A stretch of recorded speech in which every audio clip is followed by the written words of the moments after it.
नमस्कार। शशि शेखर की पाठशाला में आपका स्वागत है। हिंदी के पैरोकार महात्मा गांधी ने देश चलाने के लिए अंग्रेजी में पारंगत नेहरू को क्यों चुना? महात्मा गांधी चाहते थे देश का नेतृत्व जवाहरलाल नेहरू करें। उन्होंने इसकी कई वजह बताई। आखिर नेहरू ही क्यों? हालांकि महात्मा गांधी ने तुरंत इसके कारण नहीं बताए थे, लेकिन बाद में उन्होंने पटेल की तुलना में नेहरू का पक्ष लिए जाने के जो कारण बताए थे, उसमें अन्य खूबियों के अलावा उनकी लंदन में हैरो से पढ़ाई, कैम्ब्रिज से ग्रेजुएट तथा बैरिस्टर होना शामिल था। गांधी की राय में अंग्रेजों से सत्ता हस्तांतरण की बातचीत में नेहरू की यह काबिलियत उपयोगी साबित होगी। हिंदी, हिंदुस्तानी और स्वदेशी के जबरदस्त पैरोकार महात्मा को आज़ादी के तुरंत बाद देश के लिए अंग्रेजी शख्सियत और अंग्रेजी में निपुण नेतृत्व क्यों जरूरी लगा? देश का नेतृत्व तय करने वाला चुनाव 1946 का कांग्रेस अध्यक्ष पद का चुनाव अलग वजहों से याद किया जाता है।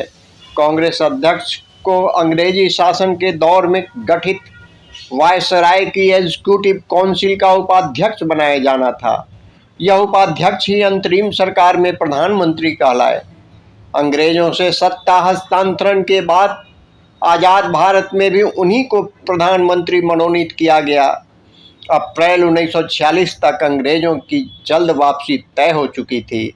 यह निर्णायक समय था जब दूसरे महायुद्ध और 1942 के आंदोलन के कारण लगभग पूरी कांग्रेस कमेटी के जेल में रहने के कारण 6 वर्ष के अंतराल पर देश की प्रतिनिधि संस्था कांग्रेस अपने नए अध्यक्ष का चुनाव करने जा रही थी।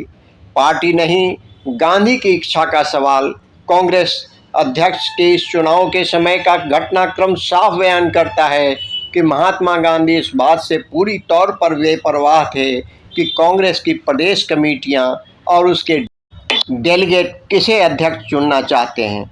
साल भर बाद सत्ता के हस्तांतरण के समय विभाजन के सवाल पर नेहरू पटेल के सामने गांधी भले लाचार दिखे हों, लेकिन इस चुनाव के मौके पर तो पूरी तौर पर उनकी ही मर्जी चली थी। बेशक गांधी इस वक्त तक कांग्रेस के साधारण सदस्य भी नहीं थे, लेकिन चुनाव के पहले ही उन्होंने जवाहरलाल नेहरू का नाम आगे बढ़ा दिया था। 20 अप्रैल 1946 को तत्कालीन कांग्रेस अध्यक्ष मौलाना आज़ाद को उन्होंने पत्र में लिखा कि आज की परिस्थिति में यदि मुझसे पूछा जाए तो मैं जवाहरलाल नेहरू को प्राथमिकता दूंगा। इसके अनेक कारण हैं, पर विस्तार में क्यों जाऊं। वही हुआ जो गांधी ने चाहा, बेशक वही हुआ जो महात्मा गांधी ने चाहा, लेकिन उस दौर की दूसरे और तीसरे लाइन की लीडरशिप भी पार्टी के सर्वोच्च नेतृत्व की इच्छा पर सवाल खड़े कर सकती थी। इसका भी संदेश इस चुनाव ने दिया। गांधी की इच्छा के बाद भी 15 में से किसी भी प्रदेश कांग्रेस कमेटी ने अध्यक्ष पद के लिए नेहरू के नाम का प्रस्ताव नहीं किया। इनमें 12 प्रदेश कमेटियां सरदार पटेल के और 2 आचार्य कृपलानी के पक्ष में थी। एक कमेटी तटस्थ थी। साल भर बाद देश के विभाजन को औपचारिक मंजूरी और सत्ता हस्तांतरण की 3 जून 1947 की माउंटबेटन के साथ कांग्रेस और मुस्लिम लीग नेताओं की ऐतिहासिक बैठक में गांधी कांग्रेस के सदस्य न होने के आधार पर शामिल नहीं हुए थे, लेकिन अध्यक्ष के इस चुनाव जिसमें देश का भावी नेतृत्व तय होना था में गांधी उपस्थित ही नहीं थे, बल्कि निर्णायक स्थिति में थे। दरअसल यह चुनाव नहीं मनोनयन था। आज़ादी के पहले देश के सर्वोच्च नेता की मौजूदगी में इसकी शुरुआत हुई और फिर आज़ाद भारत में राजनीतिक दलों ने इसे नजीर के तौर पर सिर माथे लगाया। प्रदेश कमेटियों ने भले नेहरू के नाम का प्रस्ताव न किया हो, लेकिन जनरल सेक्रेटरी आचार्य कृपलानी ने गांधी की इच्छा को ध्यान में रखते हुए वर्किंग कमेटी और एनआईसीसी के कुछ सदस्यों के नेहरू के पक्ष में हस्ताक्षर कराए। फिर अपना नाम वापस लिया और पटेल की ओर कागज बढ़ाया कि वह भी नाम वापस ले लें ताकि नेहरू निर्विरोध निर्वाचित हो जाए। पटेल ने कागज गांधी की ओर बढ़ाया। महात्मा गांधी जो चाहते थे यह बैठक के हर सदस्य को पता था, लेकिन फिर भी गांधी ने औपचारिकता निभाई।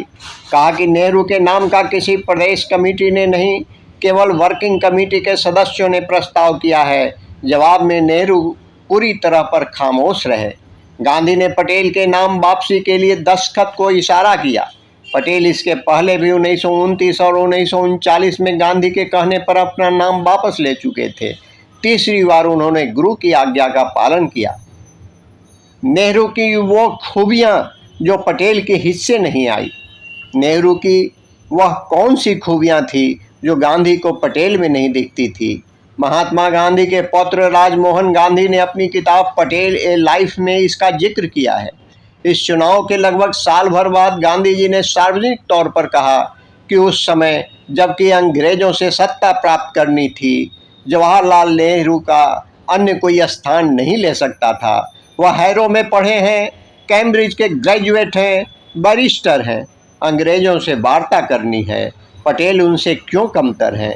इसे भी महात्मा गांधी ने बताया। उन्होंने कहा कि मुस्लिमों के एक हिस्से से नेहरू का बेहतर संवाद है जिसमें पटेल की दिलचस्पी नहीं है। पटेल के मुकाबले दूसरे देशों में नेहरू ज़्यादा जाने जाते हैं और उनके नेतृत्व में अंतर्राष्ट्रीय जगत में भारत की एक भूमिका होगी। गांधी यह भी याद दिलाना नहीं भूले कि नेहरू दूसरे नंबर पर रहना स्वीकार नहीं करेंगे। अपने आज्ञाकारी पटेल की ओर से आश्वस्त गांधी ने कहा कि नेहरू का चयन देश को पटेल की सेवाओं से वंचित नहीं करेगा। सरकार की बैलगाड़ी को आगे बढ़ाने के लिए दोनों की एक दूसरे की जरूरत रहेगी। देश की आज़ादी निकट आने तक क्या गांधी की अंग्रेजियत और अंग्रेज को लेकर सोच बदल चुकी थी?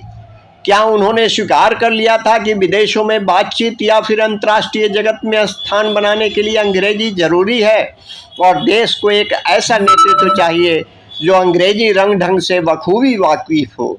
या यह रियासत सिर्फ नेहरू के लिए थी जिनकी ओर उनका हमेशा झुकाव रहा? गांधी कथनी करने में फ़र्क न होने के कारण भी याद किए जाते हैं, पर 30 साल पहले उनका भाषण तो कुछ और ही सीख दे रहा था। 4 फरवरी 1916 को लॉर्ड हार्डिंग ने काशी हिंदू विश्वविद्यालय का उद्घाटन किया था।